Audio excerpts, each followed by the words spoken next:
Oracle, and we're very happy that you've joined us today. We have an extraordinary guest speaker. Her name is Emily Eubanks. She's the VP of Services at Relationship One. Relationship One is one of Oracle's exclusive partners. We work very closely together, and we wanted to share best practices with you and understand how to utilize Eloqua at the best as possible and potential that it has for your businesses. Emily has about 10 years plus utilizing the platform, so I think she's a great person for us to get to know as well as to kick us off. We'll go over the agenda real quick so that we understand what we're looking at. We'll go ahead through a campaign architecture and best practices for the standard Eloqua platform.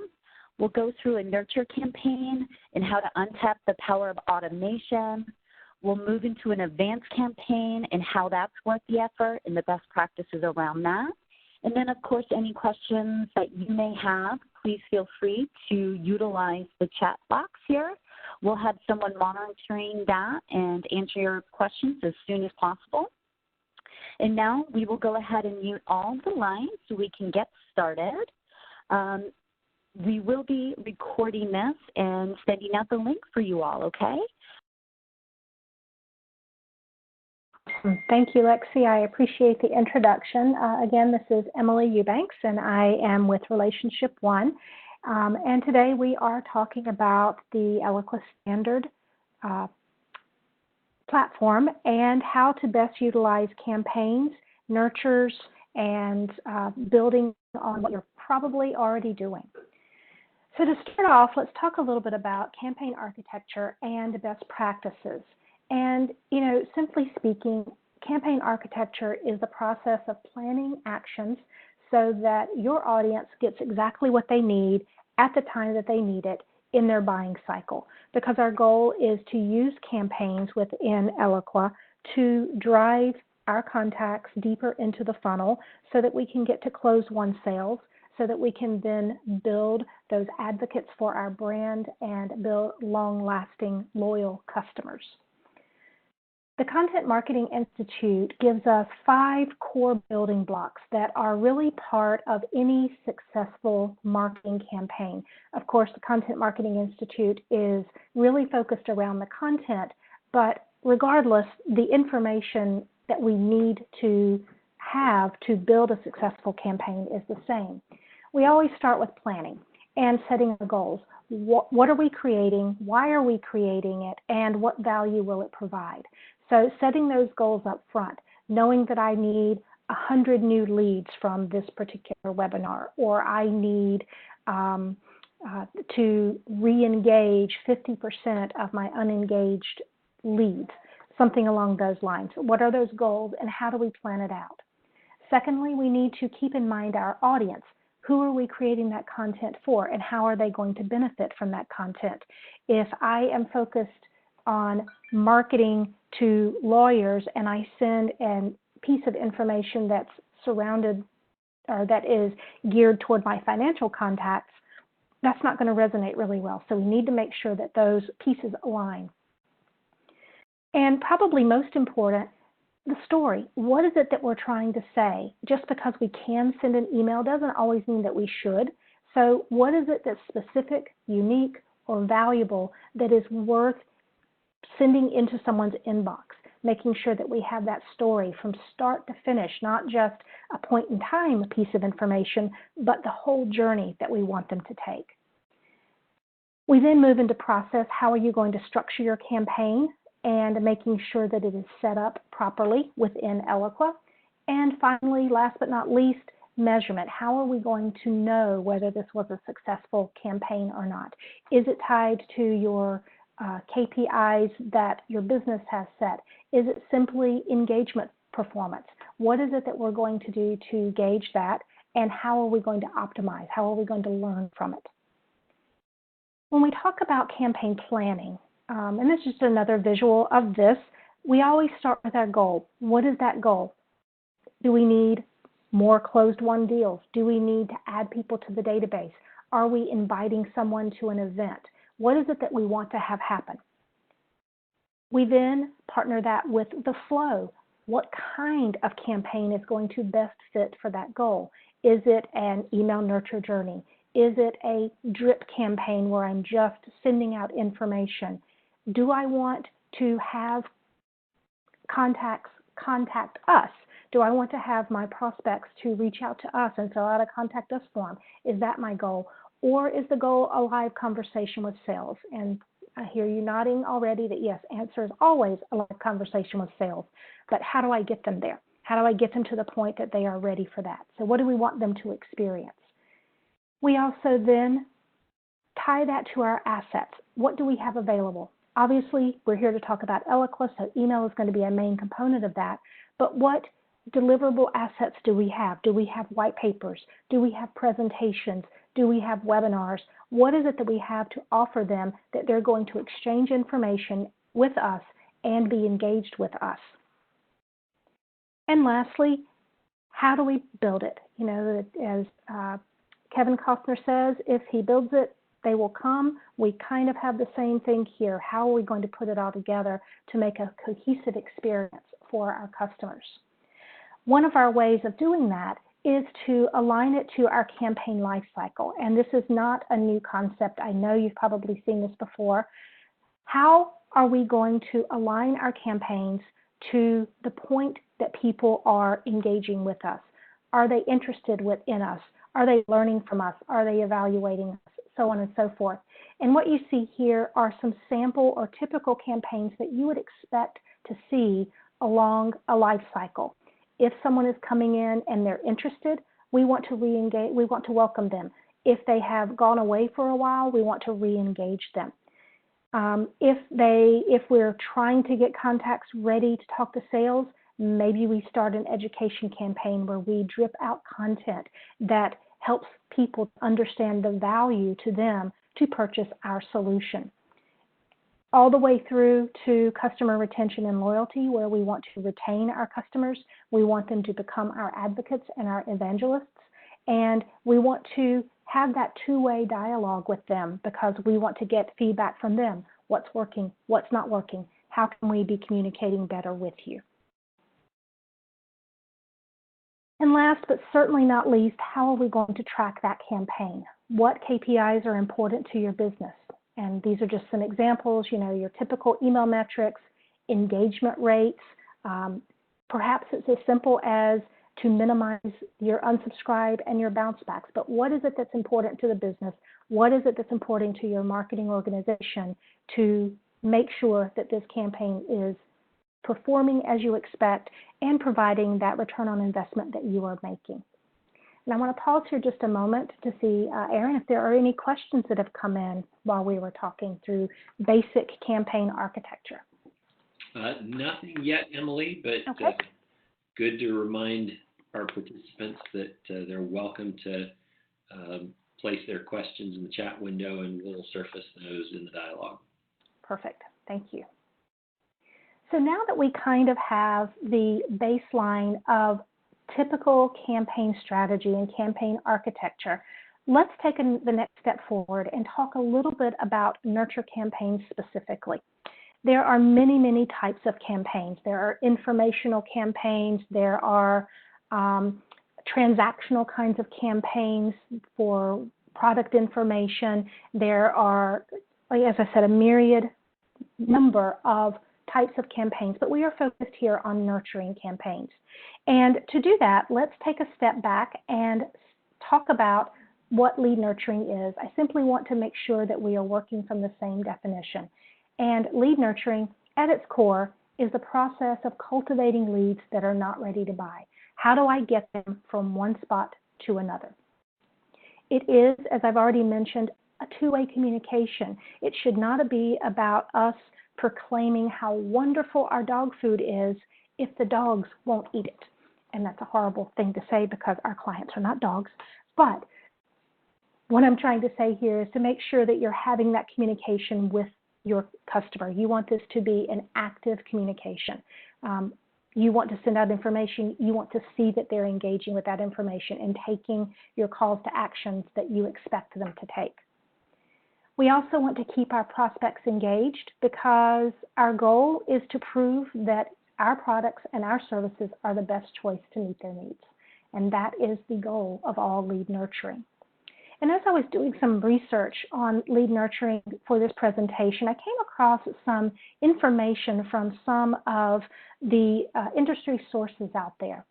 And this one seems kind of self-explanatory, that 60% of marketers believe that technology can help them develop more high-quality leads. I would argue that that other 40% are not doing a fantastic job at marketing these days, because in this age of digital technology, of all sorts of online kind of activity, if you're not investing in digital marketing, then you're missing the boat. You're missing where your customers are. We also found from Forrester Research that companies that excel at lead nurturing generate 50% more sales leads at 33% lower cost per lead.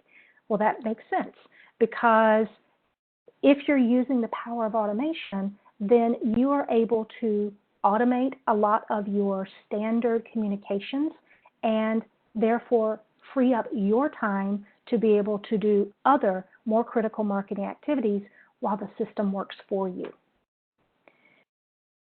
I thought it was interesting that Sirius Decisions has said that sales reps dedicate only about 14% of their time to lead development, but only 6.3% of those leads are utilized. So about half of the leads that they dedicate their time trying to develop actually get utilized. And for me, this says a lot that we as marketers need to help, because that's an 86% of sales reps' time that they are not dedicating to generating new prospects and new opportunities. So it is incumbent upon us to help them in that process. Automation can make sure that you're not spending your entire day doing only that.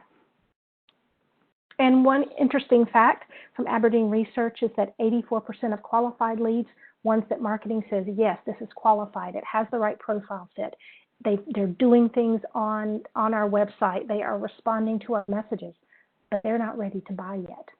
So how do we continue to nurture them to the point that they are ready to say, yes, this is it, I've decided, and I'm going to give you my business. This is an old slide, but a good one, that I have used for years, but it also talks about your typical lead funnel. And if you take a look at the blue box in the upper left, only 20% of all leads that come in actually get followed up. And of that 20%, 70% are disqualified somewhere along the way, either at the marketing stage, more likely at the sales stage, that those are disqualified. But if you take a look at that 70%, 80% of those buy anyway, either from you or from your competitor. So can you imagine if we activated that entire 100% of your lead funnel, how quickly you could gain traction and get more sales? One of the challenges that we have is that if you look on the left, our marketing focus tends to be, or is typically at the top of the funnel. We are trying to get net new names. We are trying to get more opportunities for sales to talk to people. Sales on the other end of the spectrum is really focused on trying to hone in on those 1 to 2 to 3 that are ready to buy right now.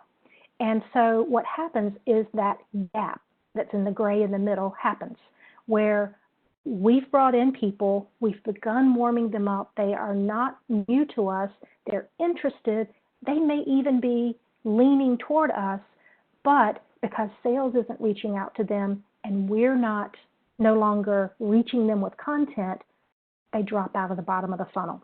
And then we have to spend extra effort, extra dollars, extra time trying to re-engage those leads again. Imagine if we could use nurture to plug that gap. So, all of that said, nurturing is important. But how do I do it?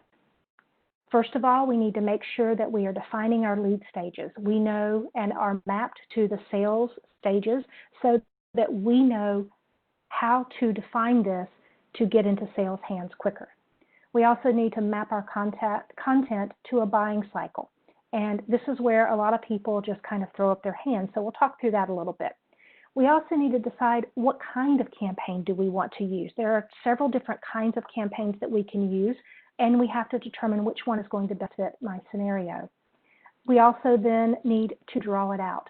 I'm a big proponent of pencil and paper. I'm also a big proponent of whiteboards to draw it out, to make sure that I have covered every gap, that I know where my contacts are going, that I know what I want them to do, and I've also designed what happens when they don't do what I want them to do. How do I try to get them re-engaged? And at what point do I say, you know what, you're just not interested, so I'm going to leave you alone for a while.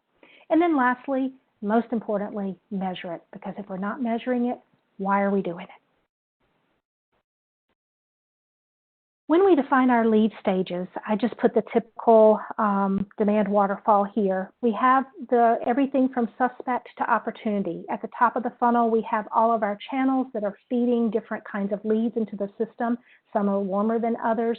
Events obviously are warmer than, say, an SEO lead that may come in. And our goal is really to stop those lost leads that are happening between the handoff between marketing and sales.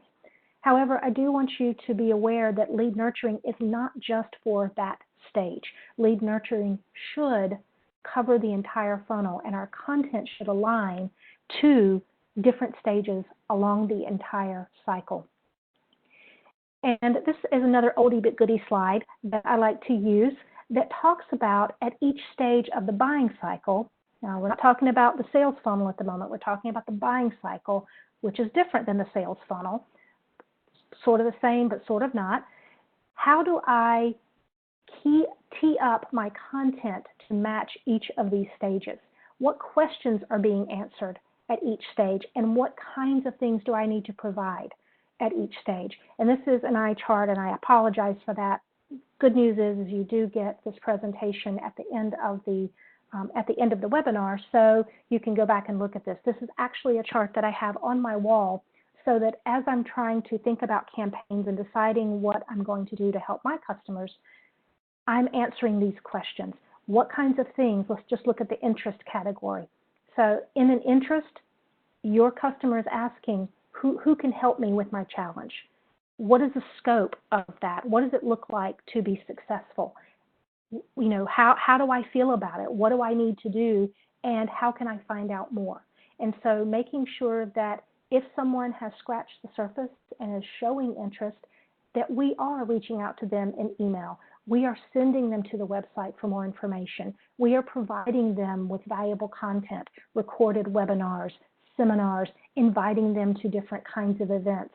We're providing them with white papers and customer stories and press releases, anything that we can to continue that interest, and then all the way through purchase. I'm not going to read through all of this. You can look at that at your leisure. Once you've mapped your content, and as I said, this is probably one of the most critical areas and where a lot of marketers throw up their hands because A, you don't have content that maps to all of this, so you know that you need to create it, or B, it just seems like an overwhelming task. So for that, I will use our sales VP's, one of his favorite phrases, it's how you eat the elephant, correct? One bite at a time. Take one. This quarter, I am just working with the learn piece of the buying cycle. Next quarter, I'm just working with evaluate. You don't have to boil the ocean. You don't have to do it all in one quarter or 1 week or 1 month. This is a journey. You want to take your customers on a journey, so take the time to think through it. You then need to decide what that campaign strategy looks like. Where are you going to use your channels to make the biggest impact? For people that are at the interest, does it make sense to send them an email as soon as they show up on your website? Maybe, maybe not. Does it make sense to send them drip campaigns, or does it make sense to continue search engine marketing all the way through purchasing? It may. It just depends on your use case. But you take all of your marketing channels that you have available to you and you map them out where they seem to best fit.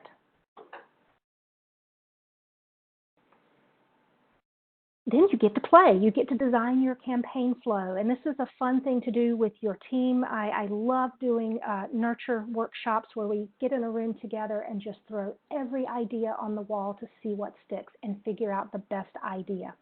So we're going to actually drop into Eloqua and build a campaign together. Our scenario is that we are a software development company who creates low-cost apps that have in-app purchase options.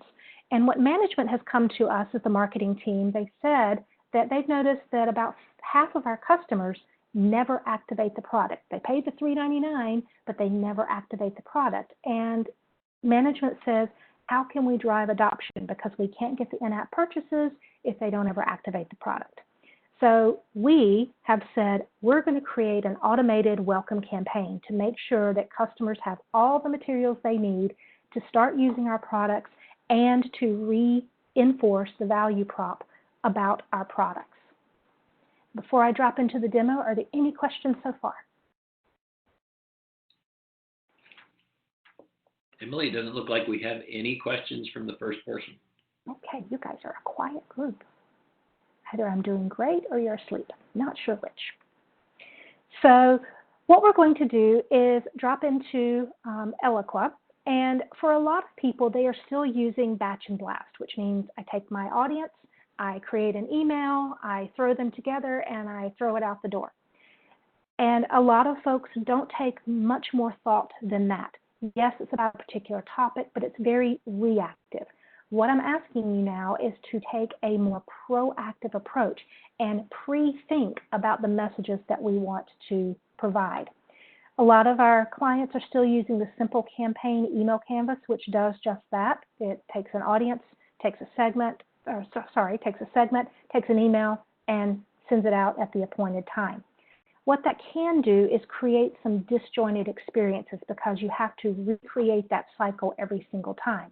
And instead of recreating that cycle every single time, if we took a little more time up front to create a multi-step campaign, then you can set it and forget it. You do not have to respin every single time that you're doing that. So over time, you save time, which is our goal for automation. So I'm going to go in and create a multi-step campaign. As we know, we have tons and tons of actions and segments, audiences, and decisions that we can make here. As with every campaign, we always start with our segment. And I have created a segment for this case. And I just wrote case because that's what I was thinking. For everyone who has signed up and is a customer in our database and who has a purchase history most recent after yesterday. We would probably do as of today or something like that. So here I need to make sure that I have my contact fields with a contact type to be able to identify whether someone is a customer or a prospect, and I need to know when they've made a purchase. And we can get that with our integrations with our CRM. We can get that off of the opportunity records. We can do that through many different ways, but we definitely need that information. And what I want to make sure is that this campaign adds members regularly until I deactivate it, because I want to set this up to run in the background. As soon as someone purchases, I want them to be noticed, I want it to come in, and I want them to start through this campaign. So create this automated campaign. The first thing that's going to happen, obviously, is we're going to send them a welcome email. Thank you so much for signing up. Please make sure you go and make sure that you are activating your product.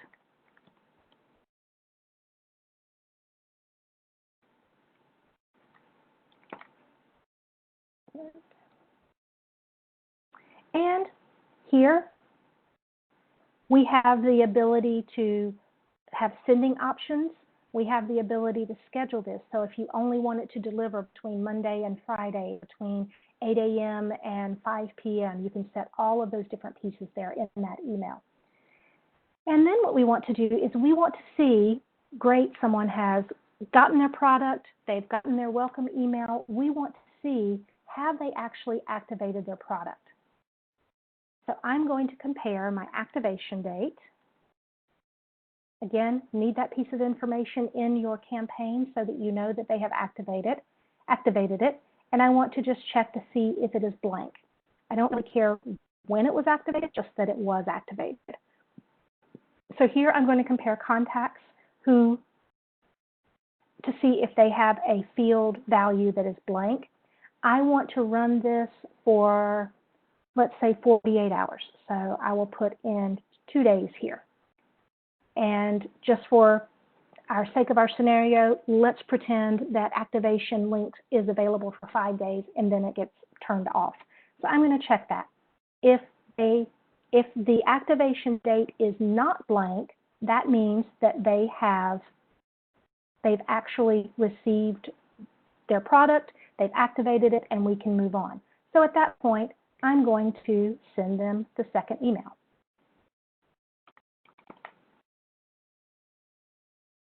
And this is going to give them more information to encourage their use.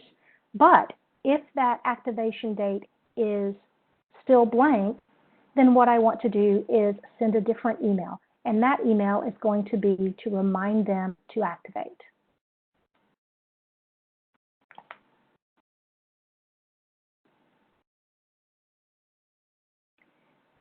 And now I'm going to focus on this path here for a moment, because this one is much more of an activity-based, whereas our main path, if they've taken the action that we asked them to take, we're just going to drip that content to them.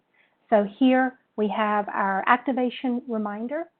We want to then check again after a couple of days to see if they have actually now activated the product after our reminder. Now remember, we can catch metrics in all this, right? We can see that if someone has activated it, we can see at what point, from the beginning, after email 1, after email 2, we can do all of that comparison to see if our metrics and our campaigns are actually working. So let me take my activation date. Again, if it is blank, and this time, because I know that I have 5 days, I'm going to check it after 3 more days. Sorry about that. Again, if it is still blank, then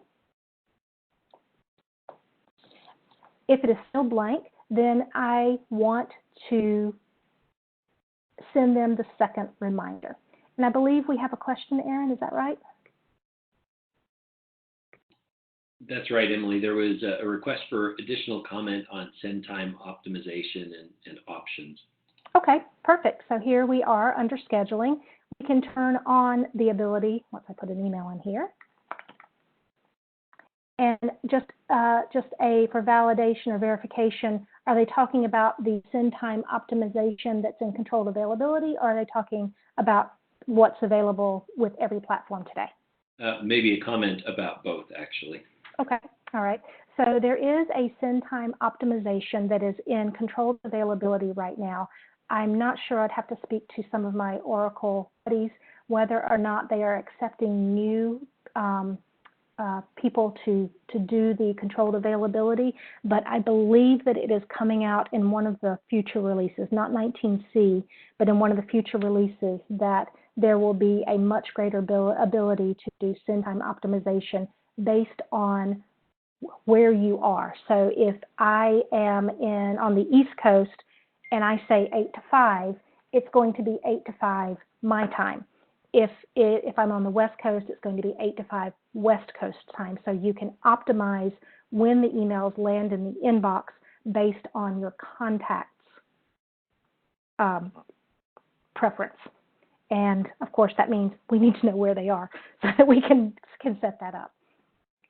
Here, I can change the scheduling so that, let's say I only want to send emails between 12 noon and 4 p.m. because for my audience, I've determined that's when people pick up their emails most. And I only want to send it Tuesdays, Wednesdays, and Thursdays. So what that means is if someone hits that step and it's not 12 to 4, Tuesday, Wednesday, Thursday, it's just going to sit and hold until that condition is true, and then it will release that email. Did that answer the questions? I think we're good from this point. Thank you. Perfect. Perfect. Awesome. So here I've set up my second email. Now, if that activation date is not blank, that means they've done what I've asked them to do. So at this point, they can enter my drip nurture stream back up here into email 2. And again, I could do this a third time where I have another validation check. And then if they don't do that, I could put them into a shared list that we could give to sales to do a follow-up, because at that point, the activation link is dead and they need to contact support anyway. So we can take a more proactive approach with that. On the standard side here of the drip campaign, I'm just going to have a 3-day wait step. I don't want people to sit in this forever, so I'm going to do a 3-day wait step, and then I can just send the next email.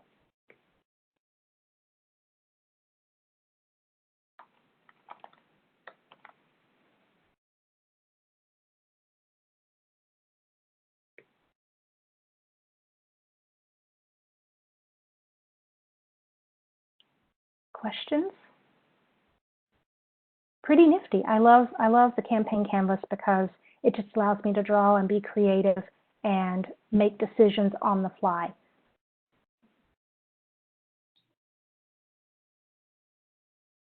Great. Well, I'm going to drop back over to the presentation and continue on talking a bit more about our nurtures.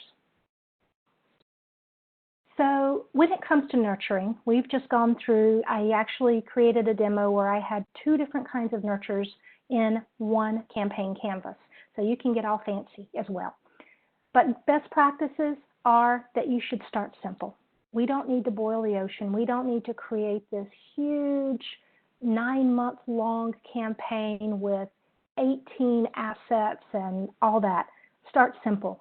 What is it today that you need to automate so that you don't have to keep resending that same content over and over again?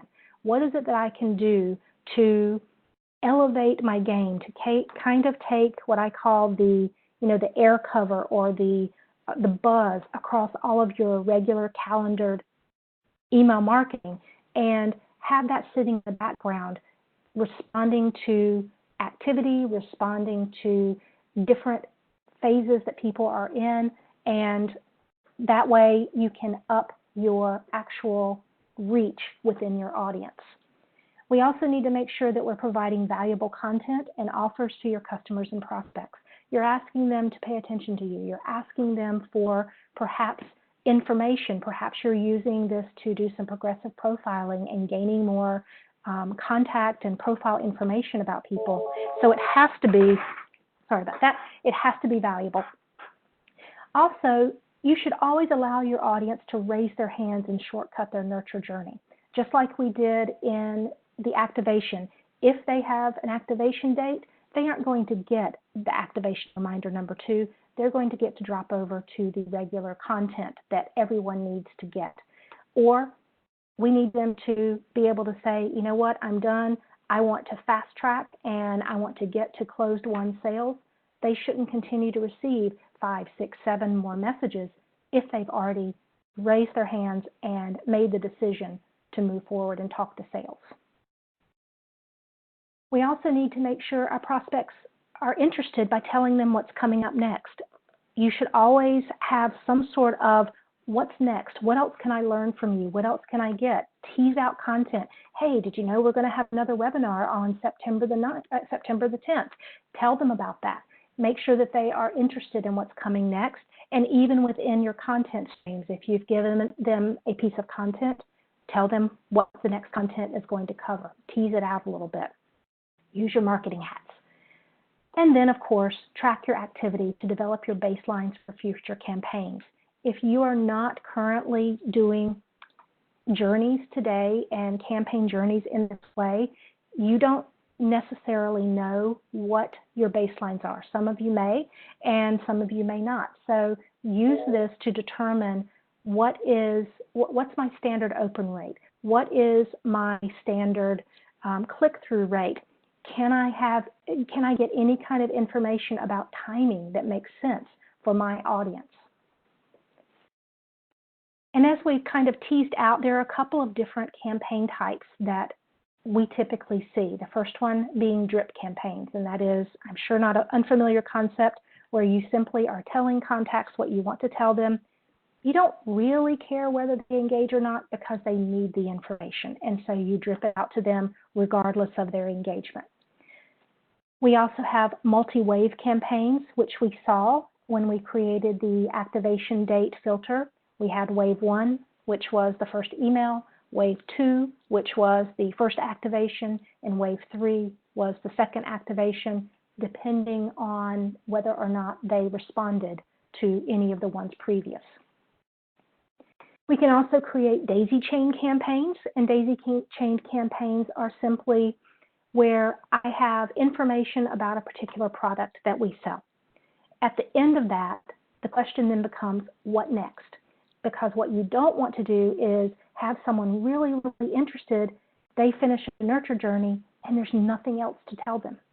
So what comes after that? What's the next thing that we can do? Can we have a cross-sell? Can we have, if I sell computers, maybe there's a whole message about peripherals or something along those lines. And we also have what I like to call the choose your own adventure campaigns. These are the ones where customers can accelerate or decelerate based on how quickly they are consuming the content. If you have someone who is voracious, then let's speed it up. Let's send out an email every other day instead of waiting 6 days between email drops.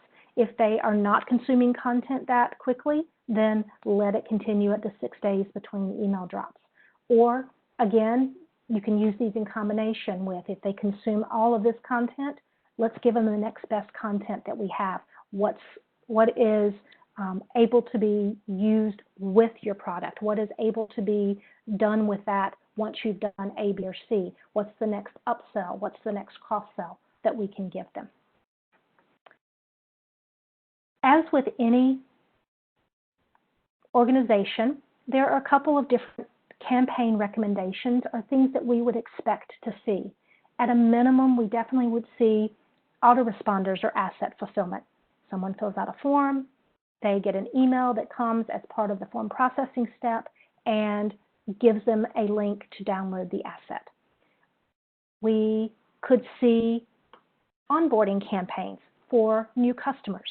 It's really important that at the outset that we develop strong advocates for our brand. So it's important that we make them feel welcome, we tell them who we are, we make sure that they feel like they're part of the family, and give them the information so that they can quickly be successful with your product or your service. We also look for welcome campaigns for new names and new subscribers. Hey, we see you just signed up for our webinar. That's fantastic. Let me give you a little more information about who we are and what we do. Unobtrusive, not a hard sales pitch, but just a welcome so that we acknowledge that someone new has entered our world. And oh, by the way, what kind of things do you want to learn about? Do you want our thought leadership? Do you want event information? Would you like to get our newsletter? Great time to ask about email preferences and to get that explicit opt-in. We also see a lot of re-engagement campaigns. So if I have an audience and for whatever reason over the last 6 months, this audience has not responded to anything. They haven't opened an email, they haven't clicked an email, they haven't hit our website, they haven't filled out a form, they've done nothing that we can see digitally. So maybe we send them are we still friends? Are we breaking up? I got a great email one time from JetBlue that asked me exactly that in the subject line, are we breaking up? And of course I opened the email because that was just clever. So re-engage, trying to get people back into active status to consume your content. Event invitations, that goes without saying, that should be automated. Products and service promotions, customer loyalty, retention programs, surveys, those kinds of things, and of course your education and thought leadership. Every single one of these could be a campaign that you set up, you spend some time up front to create it, You set them loose into the wild with feeders that feed people in according to what they're doing, and these can sit for 6, 8, 9, 12 months without making many modifications to them at all. So think about all the time that you free up not having to send out product information over and over again. So those are kind of the basics that we expect to see, but there are also some advanced campaigns that are really worth the effort. As I've mentioned a couple of times, cross promotions, making sure you have that matrix of how the products that you have relate to each other, how the services that you have relate to each other. If someone is interested in product A, how do you also promote the benefit of product B? They may not be ready for it today, but that's why we're nurturing. Activity-based campaigns, and we did a little bit of that based on whether or not someone had activated their product or not. The buyer journey mapped campaign, and we talked about that a little bit earlier about why that's difficult just because of the sheer volume of assets that are typically needed to do this well. So again, take it a bite at a time. And as we mentioned, events, promotion, registration, air cover, and post-event journeys can all be automated within Eloqua and should be, because that saves so much time. And lastly, progressive profiling. This just requires us to really make sure that we understand our audience, that we have the mechanisms to capture that information so that we can build that profile. So the question you may be asking at this point is, why are those more complicated than the others? They all feel a little bit complicated, and they are. That is for sure. But why these are a bit more complicated is because you really need good data hygiene and a good data plan. You need to make sure that the data is there for us to segment on. If I don't have an activation date in my Eloqua database, how am I going to send an email to remind people to activate? It also requires planning and building of assets for months-long to a year-long delivery of assets, and that can feel daunting. It also requires an omnichannel approach because I need to think about my marketing holistically, where email is just one channel in the larger picture. How am I tying this to my display ads? How am I tying this to my SEO and my SEM?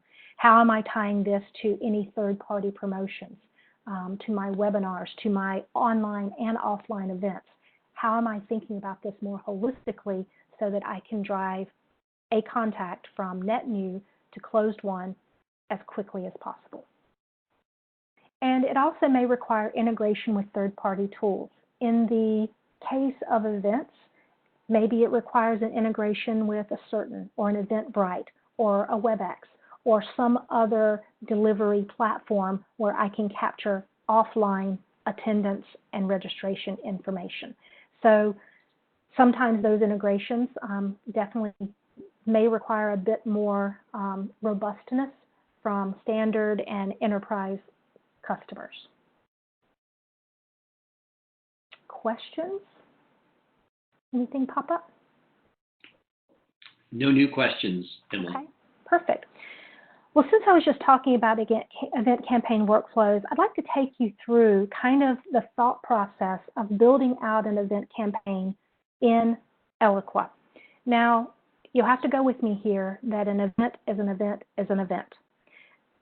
And what I mean by that is every single event follows the same pattern.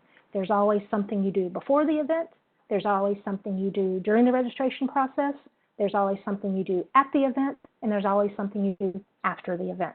And those things are very standard. So I could have my confirmation, my reminder, and my day of reminder.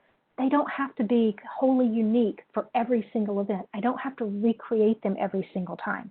All I have to do is set up the shell and use field merges, because at the end of the day, does it matter that we have some beautifully crafted email to say, thank you for registering. We look forward to seeing you on August the 15th at 3 p.m. No, a simple little email with a nice, pretty, plain header will work just as well. So if I think about my pre-event piece of this, in the pre-event, All of this can be built in the Eloqua campaign canvas, and it should be. We should have our invitation built there. We should be able to wait. We should check for registrations, see if they're registered. If they're not registered, send them another email, continue on as many iterations as we want to do. And all of that can be done on a campaign canvas. The registration process, if you're on Standard or Enterprise, you have the ability to use the Eloqua Events module. And if you haven't used this module yet, it still looks and feels like 1989. Sorry, Oracle folks, it does. It is still in the old Eloqua 9 interface, but that's because it works. And it is a really robust way of using a specialized custom data object to capture registration information in sessions and allowing those sessions to send out confirmations, reminders, and so on. And these can be as lengthy as you need them to be. You can change timings, how many emails go out, and it all is managed through the custom data object data services. The beautiful thing about this is that because it's in a custom data object, all of the fields that it captures are able to be field merged, so you can set up one confirmation template, one reminder template, one day of reminder template, and it will field merge in all of the right information based on who signed up for what session. So you could have, multiple different events running at one time. One of our clients runs 250 events a quarter, and they run it through the Eloqua Events module. So it is that robust. During the event, you want to be sending out air cover. You want to do that. You can either do that with the Events module as well, or you can do it with Campaign Canvas and third-party integration. From the air cover perspective, you can use Eloqua to build out a form that sits on an iPad and at your booth and captures people's interest in real time. They fill out this really, really short form. It can even be linked up to the Eloqua database so that if they type their email address, it pre-populates their information. And before they even leave your booth, they can have received the information that they are asking about in their inbox.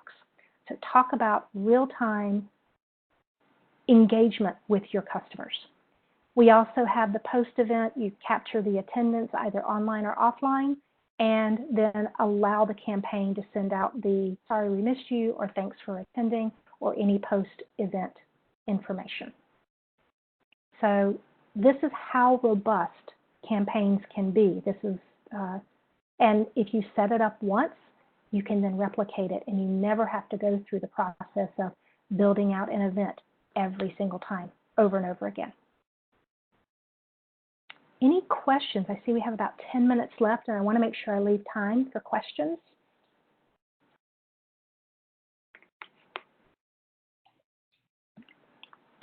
We do not have any additional questions pending at the moment, but I'll leave just a few minutes for any final questions to be submitted. And I will offer that if you thought of questions or have a specific use case, please reach out to your Oracle rep or to me or to anyone on this call, and we'll be happy to follow up with you to talk through any of that.